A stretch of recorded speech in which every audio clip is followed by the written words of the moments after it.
আসসালামু আলাইকুম everyone, what's going on? আশা করছি সবাই অনেক ভালো আছেন এবং সুস্থ আছেন। আজকের ক্লাসে আমরা শিখবো আমরা যে এত বাংলায় কথা বলছি সকালে, বিকালে, সন্ধ্যায়, রাতে বা আজ সকালে, আজ বিকেলে, আজ সন্ধ্যায়, আজ রাতে, এগুলোকে নিয়ে আমরা ইংরেজিতেও কীভাবে কথা বলতে পারি তা দেখে নিব। সো ওয়েল, এগুলো দিয়ে কিন্তু খুব চমৎকারভাবে আমরা ইংরেজিতে কথা বলতে পারি যদি এগুলোর জন্য আমরা যে ফ্রেজেসগুলো ব্যবহার করি সেই ফ্রেজগুলো জানি। তো এক একটার জন্য কিন্তু এক এক ধরনের ফ্রেজ রয়েছে এবং আমরা অন্য ফ্রেজ ব্যবহার করলেই বা ডিরেক্ট ট্রান্সলেট করে ফেললেই তাহলে কিন্তু ভুল হয়ে যায়। এর জন্য চলুন আজকের ক্লাসে আমরা দেখে নিই সকাল, বিকাল, রাত, সন্ধ্যা এগুলোকে নিয়ে কীভাবে ইংরেজিতে কথা বলতে হয়। প্রথমে আমরা ফ্রেজগুলো দেখে নিব, তারপর আমরা বাক্য কীভাবে বানাতে হয়, কীভাবে এগুলোকে নিয়ে কথা বলতে হয় তাও দেখে নিব। You are watching 1 Minute English with me and I am Nure Jannat Mim. Let's not waste our time and let's get into our main lesson.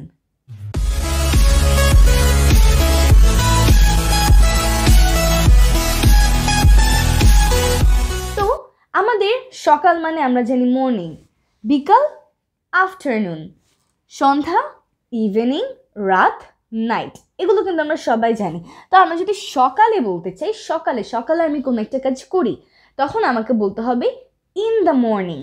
সকালে ইন দ্য মর্নিং।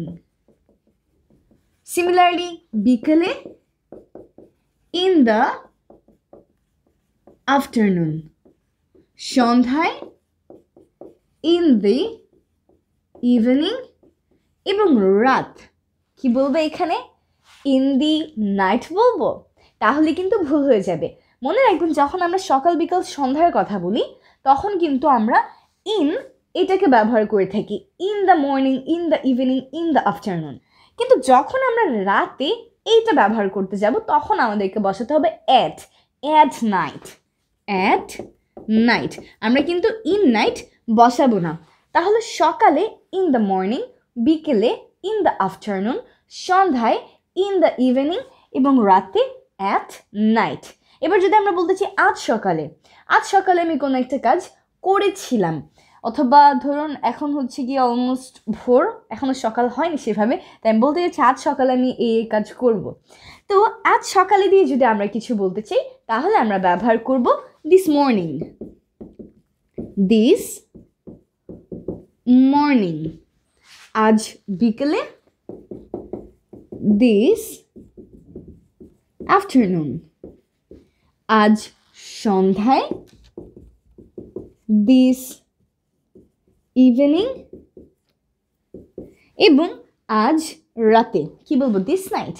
আমরা এই সবগুলোতে একরকম দেখেছিলাম এবং রাতে সেই ডিফারেন্ট একটা জিনিস দেখতে পেলাম। এখানেও কিন্তু একই কাহিনী ঘটছে। যখন আমরা বলবো আজ রাত তখন আমরা ব্যবহার করব tonight। ওকে, তাহলে আমরা ফ্রেজেসগুলো শিখে নিলাম। আরেকবার একটু রিভার্স দিয়ে আমরা সেন্টেন্স কীভাবে বলতে হয় তা দেখব।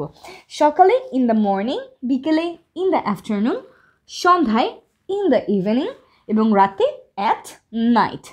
আজ সকালে দিস মর্নিং, আজ বিকেলে দিস আফটারনুন, আজ সন্ধ্যায় দিস ইভিনিং এবং আজ রাতে tonight. Now let's have a look at some sentences that we generally use in our spoken English. ধরুন আমি বলতে চাচ্ছি যে আজ সকালে আমি তাকে কল করেছিলাম, তাহলে আমি কি বলবো? আমি তখন বলবো I called him this morning।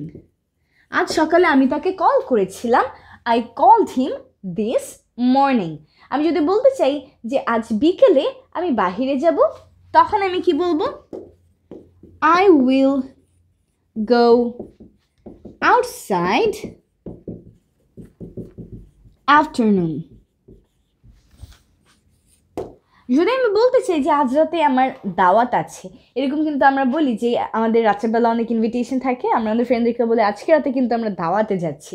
তো আজ রাতে দাওয়াত আছে এটাকে আমরা বলতে পারি I have a dinner invitation tonight।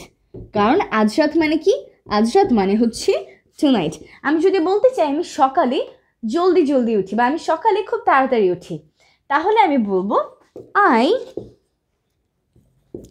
wake up early in the morning. আমরা কি দেখেছিলাম? সকালে মানে হচ্ছে ইন দ্য মর্নিং। যদি আমি বলতে চাই যে আমি সাধারণত রাতে পড়াশোনা করি, তাহলে আমি বলবো I usually study at night. তাহলে এইভাবে করে যে কোনো একটা সেন্টেন্স যেটা আসলে আপনি বলতে চাচ্ছেন সকালে বিকালে অথবা সন্ধ্যায় রাতে, আজ সকালে আজ বিকালে আজ সন্ধ্যায় আজ রাতে, আশা করি এবার থেকে আপনি খুব চমৎকারভাবে সেন্টেন্সগুলোকে বানাতে পারবেন। আমরা কি বলেছিলাম? I called him this morning. আমি আজ সকালে তাকে কল করেছিলাম। এই সকালের জন্য আমরা ব্যবহার করেছি this morning. I will go outside this afternoon. আজ বিকেলে আমি বাহিরে যাব, তাহলে আজ বিকেলে this afternoon. I have a dinner invitation tonight. আজ রাতে আমার একটা ডিনারের দাওয়াত আছে, রাতের খাবারের দাওয়াত আছে, তাহলে আজ রাতে এর জন্য tonight. I wake up early in the morning. সকালবেলা আমি দ্রুত উঠি বা জলদি উঠি, তাহলে সকালে বা সকালবেলা ইন দ্য মর্নিং বলেছি। I usually study at night. সাধারণত আমি রাতে পড়াশোনা করি, তাহলে রাতে অ্যাট নাইট। এই ফ্রেজেসগুলোকে তাহলে আমরা সুন্দর করে নোট ডাউন করে রাখবো যতগুলো আমরা শিখেছি, এবং খাতায় আমরা নিজের কয়েকটা সেন্টেন্স বানানোর ট্রাই করব এবং সেগুলোকে জোরে জোরে বলারও প্র্যাকটিস করব। দেখা হবে সবার সাথে পরবর্তী একটা লেসনে। Don't forget to share this lesson with all your friends and family members so that they can get to know all these things too. And I hope to see you real soon. Stay blessed and goodbye.